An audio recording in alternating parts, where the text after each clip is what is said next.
안녕하세요. 싸주TV의 펠레스코어.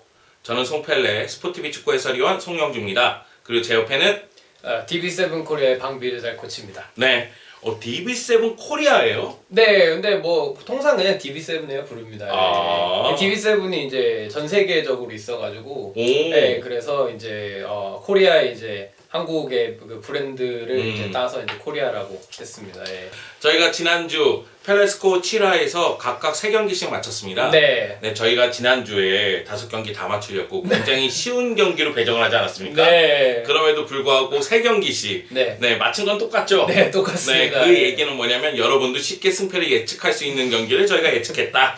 이렇게 마무리할 수가 있을 텐데요. 네. 사실 오늘 펠레스코 8화도 굉장히 쉬운 경기들로 배정이 되어 있습니다. 왜 그러냐면은 이번 주가 해외 축구가 거의 마무리되는 주잖아요. 네. 특히 뭐 프리미어 리그라든가 프리메라 리가라든가 분데스리가가 마무리됐기 때문에 최종전 경기를 뽑을 때 순위에 영향을 주는 경기들로 뽑았거든요. 그러다 보니까 본의 아니게 승패 예측이 굉장히 쉬운 경기들로 배정이 되고 말았어요.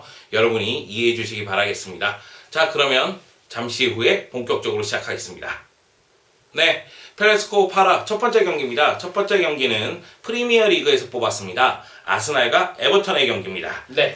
아스날 같은 경우에는 최근에 결과들을 굉장히 잘 가지고 오고 있습니다. 특히 이제 3백이 생각보다 조금 플레이가 잘 이루어지면서 사실 무실점 경기를 굉장히 많이 하고 있는 편입니다. 사실 이게 굉장히 어느 한편은 좀 놀라운 모습이기도 한데요. 사실 제가 3백의 플레이를 꼽으면서 굉장히 약점으로 지적했던 게 미드필더의 지원이었었거든요. 사실 예전에 97년도에 그 3백과 현재 3백을 비교했을 때 비에이라의 부재를 굉장히 저는 뼈저리게 많이 느꼈었어요. 특히 자카나 램지가 유기적으로 비에이라 같은 모습을 보여주지 못하는 부분, 그런 부분들이 사실 있었었고 어렵지 않을까 싶었었는데 굉장히 결과들을 잘 가져오면서 지금 현재 무실점으로서 경기를 잘 치러가고는 있습니다. 하지만 아직까지 그 토니 아담스가 97년 때 인터뷰했던 내용을 보게 되면 3백을 구축한 거 굉장히 어렵다. 특히 프리미어리그 같은 경우는 대부분이 4백이기 때문에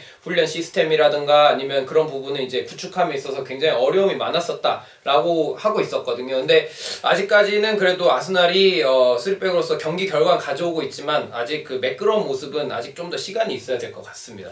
아니 무슨 97년도 얘기 이렇게 많이 해요.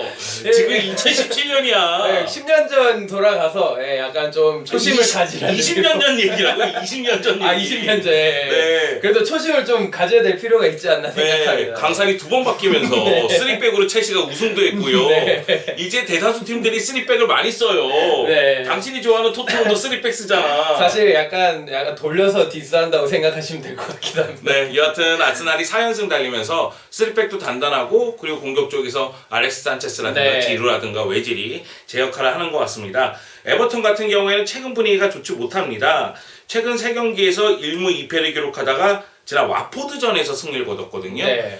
바클리의 결승골로 1대0으로 승리를 거두긴 했지만은 에버턴은 동기부여가 굉장히 약한 상태예요.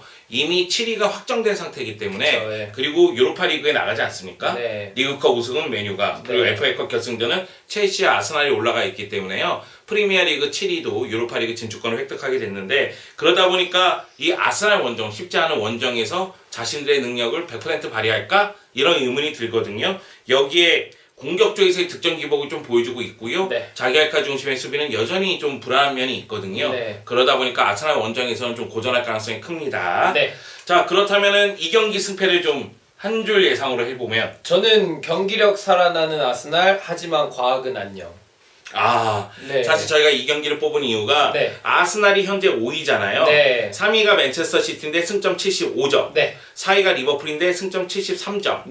그리고 5위가 아스날인데 승점 72점입니다. 그렇기 때문에 아스날은 이 경기에서 무조건 승리를 거둔 다음에 리버풀이 미드즈브로를 상대로 승점을 좀 나눠주기를 원하거나 아니면 맨체스터 시티가 와포드 원정에서 한 2명 퇴장 당하면서 패배를 하거나 뭐 이런 거를 원할 수밖에 없는 상황입니다.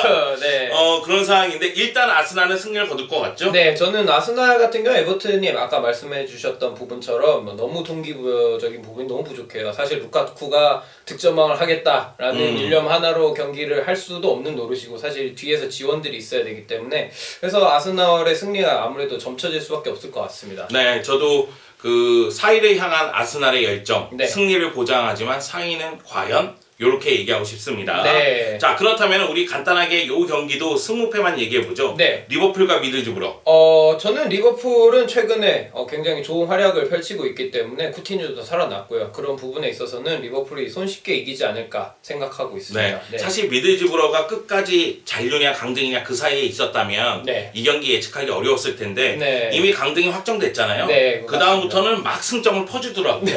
아마도 이번에 리버풀에게 승점 3점을 헌납하지 않을까 네. 이런 생각이 들고 와포드와 맨시티. 저는 이 경기를 조금 주의 깊게 보고 싶은 게 그나마 이 셋 중에 원정을 가는 게 맨시티입니다. 그래서 이 부분은 약간 픽하기 좀 어려운 부분이 있기는 한데 그래도 미끄러진다면 맨시티가 가능성은 높지만 그래도 맨시티는 챔스를 안 나가면 안 되거든요. 그렇기 때문에 맨시티의 승리를 점쳐보고 싶긴 합니다. 네.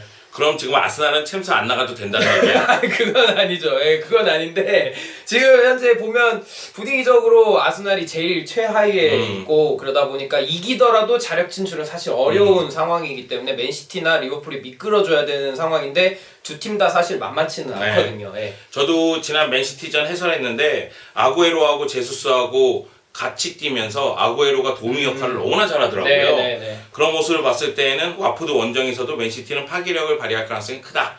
그렇기 때문에 맨시티와 리버풀이 챔피언스 리그에 진출하게 되고요. 아스날 입장에서는 4위가 깨지는 네. 그런 아픔을 겪을 것이라고 예상을 합니다. 네.